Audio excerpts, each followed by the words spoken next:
से कल मैं तुम्हें कहना भूल गया, तुम तो काफी बड़ी हो गई हो नंदिता। अभिनव प्लीज मुझे नंदिता मत बुलाओ। उधर से अलायना ने कहा।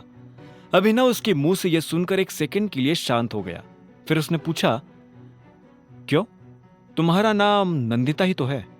नहीं, अब नहीं है। जब से तुम गए थे तब से मेरी भी दुनिया बदल गई थी। अब दुनिया की नजर में मैं नंदिता नहीं, अलायना हूं।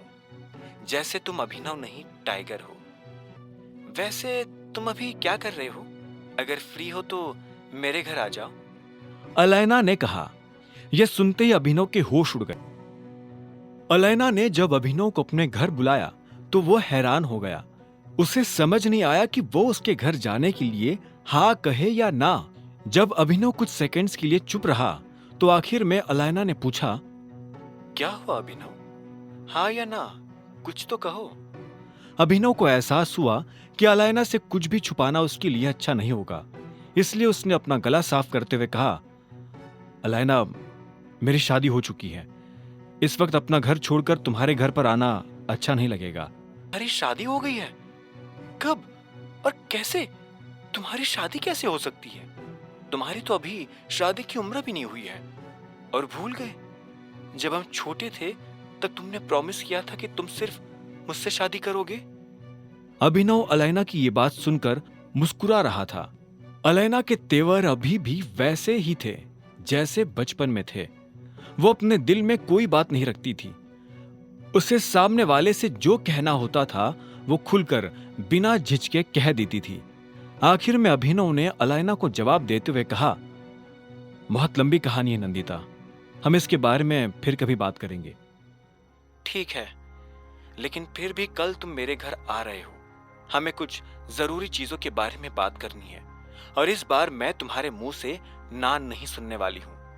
अलायना के मुंह से ये सुनते ही अभिनव को हंसी आ गई और उसने कहा, तुम टाइगर को ऑर्डर नहीं दे सकती हो नंदिता। नंदिता शब्द पर उसने अलग से जोर दिया था। यह सुनकर अलायना कुड़ते हुए बोली, मैं तुम्हें एक दोस्त की तरह तो ऑर्डर दे सकती हूं ना, या उसमें भी कोई दिक्कत है? अभिनव जोर से हंसा और बोला, नहीं नहीं, तुम्हें इतना सब कुछ करने की जरूरत नहीं है। वैसे भी हमें अब एक दूसरे से मिलना तो है ही, तो मैं आ जाऊंगा। मुझे भी तुमसे मिलकर तुम्हें बहुत कुछ बताना है। ठीक है, तो फिर मैं कल तुम्हारा इंतजार करूंगी। हाँ, मैं कल फोन करता हूं।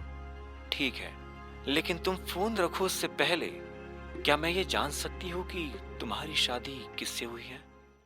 अलायना ने फोन काटने से पहले अभिनव से पूछा। अभिनव की शादी की बात उसके दिमाग से अभी तक निकली नहीं थी। अभिनव यह सवाल सुनकर एक पल के लिए हिचका और आखिर में बोला, अनन्या सिंह। जैसे ही अभिनव ने इतना कहा तो अलायना ने उधर से फोन काट दिया। अभिनव ने फोन कटते ही एक गहरी सांस ली और गाड़ी आगे बढ़ा दी। कुछ देर के बाद वो अनन्या के घर पहुंच चुका था। अनन्या के कमरे के बाहर पहुंचकर उसने देखा कि कमरे का दरवाजा बंद था। अभिनव ने दरवाजा खटखटा दिया।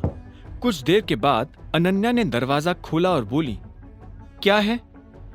मैं कुछ देर के लिए सोना चाहता हूं। यह सुनते ही अनन्या खींचकर बोली, अच्छा, तुमने ऐसा भी क्या किया है जो तुम्हें इतनी नींद आ रही है?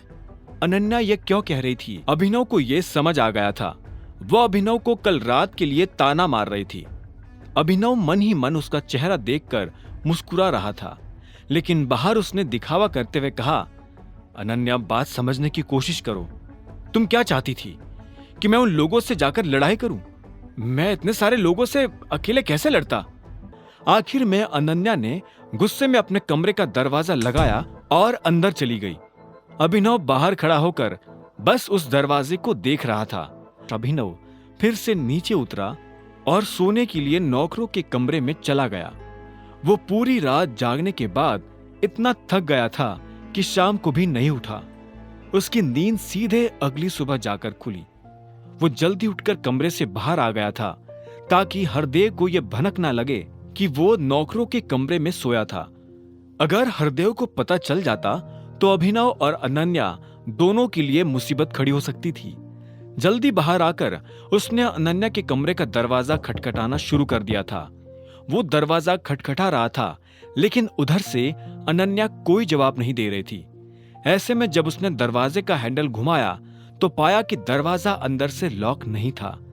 उसने धीरे से दरवाजा खोला और कमरे के अंदर दाखिल हो गया।